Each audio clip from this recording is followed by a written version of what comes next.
نحمده ونستعينه ونستغفره ونؤمن به ونتوكل عليه ونعوذ بالله من شرور أنفسنا ومن سيئات أعمالنا من يهده الله فلا مضل له ومن يضلله فلا هادي له ونشهد أن لا إله إلا الله وحده لا شريك له ونشهد أن سيدنا وسندنا ومولانا محمدا عبده ورسوله صلى الله تعالى على خير خلقه محمد وعلى آله وأصحابه أجمعين أما بعد فأعوذ بالله من الشيطان الرجيم بسم الله الرحمن الرحيم وجاوزنا ببني إسرائيل البحر فأتوا على قوم يعكفون على أصنام لهم قالوا يا موسى اجعل لنا إلها كما لهم آلهة قال إنكم قوم تجهلون إن هؤلاء متبر ما هم فيه وباطل ما كانوا يعملون قال أغير الله أبغيكم إلها وهو فضلكم على العالمين وإذ أنجيناكم من آل فرعون يسومونكم سوء العذاب يقتلون أبناءكم ويستحيون نساءكم وفي ذلكم بلاء من ربكم عظيم صدق اللہ العظیم۔ اور ہم نے بنی اسرائیل سے سمندر پار کروایا تو وہ کچھ لوگوں کے پاس سے گزرے جو اپنے بتوں سے لگے بیٹھے تھے۔ بنی اسرائیل کہنے لگے اے موسیٰ ہمارے لیے بھی کوئی ایسا ہی دیوتا بنا دو جیسے ان لوگوں کے دیوتا ہیں۔ موسیٰ نے کہا تم ایسے عجیب لوگ ہو جو جہالت کی باتیں کرتے ہو۔ ارے یہ لوگ تو وہ ہیں کہ جس دھندے میں لگے ہوئے ہیں سب برباد ہونے والا ہے، اور جو کچھ کرتے آ رہے ہیں سب باطل ہیں۔ اور کہا کہ کیا تمہارے لیے اللہ کے سوا کوئی اور معبود ڈھونڈ کر لاؤں، حالانکہ اسی نے تمہیں دنیا جہان کے سارے لوگوں پر فضیلت دے رکھی ہے۔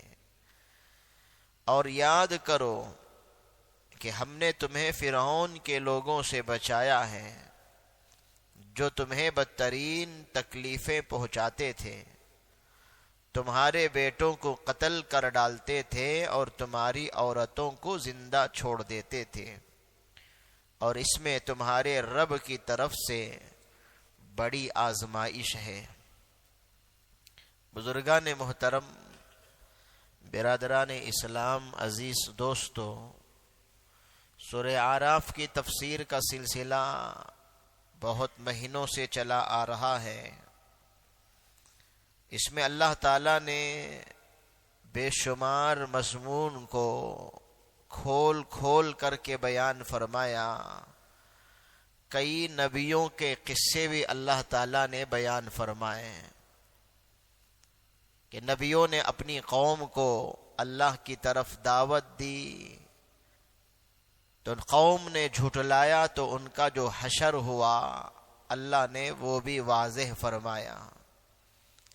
پھر موسیٰ علیہ السلام کا قصہ شروع ہوا، فرعون کے ساتھ ان کا جو مکالمہ ہوا ہے، مناظرہ ہوا ہے، پھر اپنا معجزہ انہوں نے فرعون کے سامنے ظاہر کیا، فرعون نے اس کو جھٹلایا، موسیٰ علیہ السلام کے مقابلے میں جادوگروں کو اس نے پیش کیا اور جادوگروں نے موسیٰ علیہ السلام کا معجزہ دیکھ کر ایمان لے آئے۔ پھر موسیٰ علیہ السلام بنو اسرائیل کو لے کر سمندر پار ہو گئے، اس درمیان میں فرعون غرق ہو گیا، ڈوب گیا۔ جب بنی اسرائیل کو لے کر موسیٰ علیہ السلام بحر قلزم پار ہو گئے، بعض لوگ سمجھتے ہیں کہ نیل میں فرعون ڈوبا ہے، حالانکہ نیل میں نہیں بلکہ قلزم میں وہ ڈوبا تھا۔ تو جب بحر قلزم پار کر گئے اور درمیان میں فرعون ڈوب گیا، پار ہو جانے کے بعد بنی اسرائیل کا گزر ایک قوم کے پاس سے ہوتا ہے۔ اس قوم کو انہوں نے دیکھا بتوں کو پوجتے ہوئے، بتوں کے پاس بیٹھ کر عبادت کرتے ہوئے، بتوں کا سجدہ کرتے ہوئے، کہتے ہیں فَأَتَوْا عَلَىٰ قَوْمِ يَعْكُفُونَ عَلَىٰ أَصْنَامٍ لَهُمْ۔ اصنام صنم کی جمع ہے اور صنم کہتے ہیں بت۔ ایک ہوتا ہے صنم جو کسی انسانی شکل میں وہ ہوتا ہے، گزرے ہوئے لوگوں کی شکل میں، لوگ درخت کو تراش کر، پتھر کو تراش کر، لکڑے کو تراش کر جو بنا لیتے ہیں اس کو صنم کہتے ہیں۔ اور ایک ہوتا ہے وثن، وثن کہتے ہیں وہ کسی گزرے ہوئے لوگوں کی شکل میں نہیں ہوتا، خود سے وہ لوگ گھڑ لیتے ہیں کہ ہمارا خدا ایسا ہو سکتا ہے، اس بت کو کہتے ہیں وثن۔ اور کسی انسانی شکل میں جس بت کو بنا لیا جاتا ہے اس کو کہتے ہیں صنم۔ تو قوم کو انہوں نے دیکھا کہ کئی طرح کے بت ہیں، لوگ ان کی پرستش میں، پوجا پاٹ میں لگے ہوئے ہیں، ان کے پاس بیٹھ کر کے ان کی عبادت میں مشغول ہیں۔ تو یہ بنی اسرائیل نے موسیٰ سے کہا، اے موسیٰ ہمارے لیے بھی اس جیسا ایک معبود بنا دیجئے، جیسا ان کے لیے معبود ہے ہمارے لیے بھی ایک پتھر کی شکل میں ایک معبود بنا دیجئے، لکڑے کی شکل میں ایک معبود بنا دیجئے۔ اس طرح سے وہ لوگ گزارش کرنے لگے۔ موسیٰ علیہ السلام نے کہا تم تو جاہل نکلے، تم تو جاہل نکلے۔ تو اس سے ایک بات یہ سمجھ میں آتی ہے کہ ایسی حرکتیں کرنا، پوجا پاٹ کرنا، بتوں کے سامنے ہاتھ جوڑنا اور بتوں کا سجدہ کرنا اور کسی انسان کو لے کر کے اس کی شکل میں ایک بت بنا لینا اور اس کی پرستش کرنا، یہ جاہلانہ سوچ ہے۔ جو لوگ پڑھے لکھے ہوتے ہیں وہ لوگ خدا ہی کا انکار کر دیتے ہیں، غلط پڑھے لکھے، اور جو لوگ جاہل ہوتے ہیں وہ اس طرح سے خدا کی کوئی شکل گڑھ لیتے ہیں کہ ہمارا خدا ایسا ہوگا، ایسا ہوگا، ایسا ہوگا، یہ ہمارا خدا ہوگا۔ جو صحیح پڑھے لکھے ہوتے ہیں وہ ایک اللہ کی عبادت کرتے ہیں۔ تو موسیٰ علیہ السلام نے کہا یہ تو جاہلانہ سوچ ہے، یہ ملت حنیفی جو ہے اس کی جو سوچ جو ہے وہ ایک اللہ ہے، وہ بے صورت ہے، اس کی کوئی شکل، اس کی کوئی صورت ہم اس کا اندازہ نہیں لگا سکتے ہیں، وہ اس کا جو چہرہ ہے، اس کی جو شکل ہے، کما یلیق بشانی، اس کی شایان شان ہے، ہم اندازہ ہی نہیں لگا سکتے کہ اللہ کا چہرہ ایسا ہوگا، اللہ کے ہاتھ ایسے ہوں گے، اللہ کی آنکھ ایسی ہوگی۔ جو ملت حنیفی کا جو پابند ہوتا ہے وہ بے صورت خدا کی عبادت کرتا ہے، اور جو جاہل ہوتا ہے اسے بے صورت کی عبادت کرو کہا جائے اسے اطمینان نہیں ہوتا. وہ چاہتا ہے کہ کوئی صورت سامنے رہے، کوئی شکل سامنے رہے جس کو سامنے رکھ کر کے میں عبادت کروں. جتنے مشرکین ہیں وہ لوگ یہی سوچ کر کے انہوں نے بتوں کو سامنے رکھ لیا، درختوں کو سامنے رکھ لیا، پیپل کو سامنے رکھ لیا، بیری کو سامنے رکھ لیا، بیری کے درخت کو سامنے رکھ لیا، کوئی آگ کو سامنے رکھ لیا. وہ یہ سوچنے لگا کہ کوئی تو سامنے صورت ہو جس کے سامنے ہم عبادت کریں. سوچ لے دل میں اللہ کو، معبود کو، لیکن سامنے کچھ نہ کچھ ہونا چاہیے.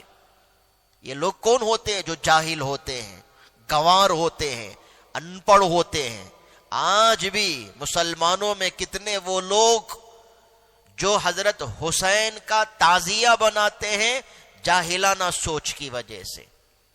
قبروں کے سامنے جا کر بیٹھتے ہیں اور وہاں نیت اعتکاف کی کرتے ہیں، یا اس کا سجدہ بھی کر لیتے ہیں، اس کا طواف بھی کر لیتے ہیں، یہ سوچ کر کے کچھ تو سامنے ہونا چاہیے بھائی، تبھی اطمینان ہوگا ہمیں. میلاد کے جھنڈے بنا لیتے ہیں اور اس کے سامنے کھڑ کر کے سلامی دیتے ہیں، یہ سوچ کر کے کچھ تو ہو ہمارے سامنے. اللہ کو راضی کرنے کے لیے ہم ویسے ہی عبادت کرنا چاہیں تو کر نہیں سکتے. ہمارے سامنے تعزیہ ہونا ہے، ہمارے سامنے جھنڈا ہونا ہے، ہمارے سامنے کوئی قبر ہو، ہمارے سامنے کوئی درگاہ ہو، ہمارے سامنے کوئی فاتحہ کے نام پر کوئی مٹھائی سامنے ہو، کچھ تو ہو جس کو سامنے رکھ کر کے ہم اللہ کی طرف متوجہ ہوں. لیکن ملت حنیفی وہ یہ کہتی ہے، اس کا عقیدہ یہ ہے کچھ بھی سامنے نہ ہو لیکن اللہ کو سوچ کر، اللہ کو تصور میں لا کر کے، چاہے وہ بے صورت ہو لیکن اس کو سوچ کر کے عبادت کرو. یہ ملت حنیفی کا عقیدہ ہے. تو یہ جاہلانہ سوچ، بتوں کے سامنے جھک جانا، بتوں کی عبادت کرنا، پرستش کرنا، اور یہ سمجھنا کہ یہ بت سامنے ہے، بس ایک وسیلہ ہے، ورنہ حقیقت میں ہم بھی ایک پاور کی عبادت کرتے ہیں. چونکہ وہ سپریم پاور ہمارے سامنے نہیں ہے، دکھتا نہیں ہے، اور دکھتا یہ بت ہے اور دکھتا یہ درخت ہے، اس لیے ہم اس کو وسیلے کے طور پر مانتے ہیں. یہ غلط سوچ، جاہلانہ سوچ. اسی کو موسیٰ علیہ السلام نے کہا انکم قوم تجہلون، کہ تم تو جاہل نکلے. غزوہ حنین کے موقع پر نبی کریم صلی اللہ علیہ وسلم صحابہ کو لے کر واپس ہو رہے تھے. راستے میں صحابہ نے ایک قوم کو دیکھا، بیری کے درخت کو بہت بابرکت سمجھتے ہوئے وہاں بیٹھے ہوئے تھے، اور اپنی تلواروں کو، اپنے ہتھیاروں کو درخت کی شاخوں میں ٹانک دیے تھے برکت لینے کے لیے. تو کچھ لوگوں نے بھولے پن میں نبی کریم صلی اللہ علیہ وسلم سے کہہ دیا کہ اللہ کے نبی، ہمارے لیے بھی ایسا کوئی درخت ہونا چاہیے جس سے ہم بھی برکت حاصل کریں، جہاں جا کر کے ہم بھی تلوار ٹانک دیں، جہاں جا کر کے ہم بھی کچھ دیر بیٹھ کر کے برکت حاصل کریں. ہمارے لیے بھی ایسا کچھ درخت ہونا چاہیے. اس درخت کو وہ لوگ کو ذات نوات نام رکھ لیا تھا اس قوم نے. تو ہمیں بھی ایسا ایک ذات نوات چاہیے. نبی کریم صلی اللہ علیہ وسلم نے کہا سبحان اللہ، تم تو ایسا ہی سوال کر رہے ہو جیسا بنی اسرائیل نے موسیٰ سے سوال کیا تھا، بتوں کو دیکھ کر، باطل بتوں کو دیکھ کر، غلط کو دیکھ کر کے، اے اللہ یا موسیٰ اجعل لنا الہا کما لہم آلہہ. اللہ کے نبی نے یہی آیت پڑھی. تم تو ایسا سوال کرتے ہو جیسا بنی اسرائیل نے موسیٰ سے سوال کیا تھا کہ اے موسیٰ، ہمارے لیے بھی ایک معبود اس طرح کا بنا دیجئے. تم نے بھی ایسا ہی سوال کیا. تو اللہ کے نبی نے فوراً رد فرمایا، برکت کسی میں نہیں ہے، برکت کسی شے میں نہیں ہے، کسی کو معبود بنا لینے میں نہیں ہے.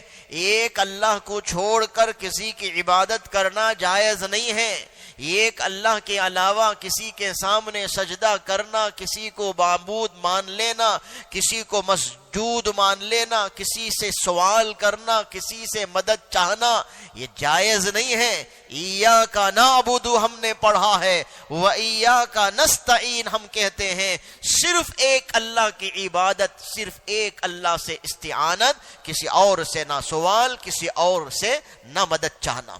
وَإِذَا سَأَلْتَ فَاسْأَلِ اللَّهَ وَإِذَا اسْتَعَنْتَ فَاسْتَعِنْ بِاللَّهِ۔ اللہ کے نبی نے کہا کہ جب مانگو تو صرف اللہ سے مانگو، اور جب مدد چاہو تو صرف اللہ سے مدد چاہو، کسی اور سے نہیں۔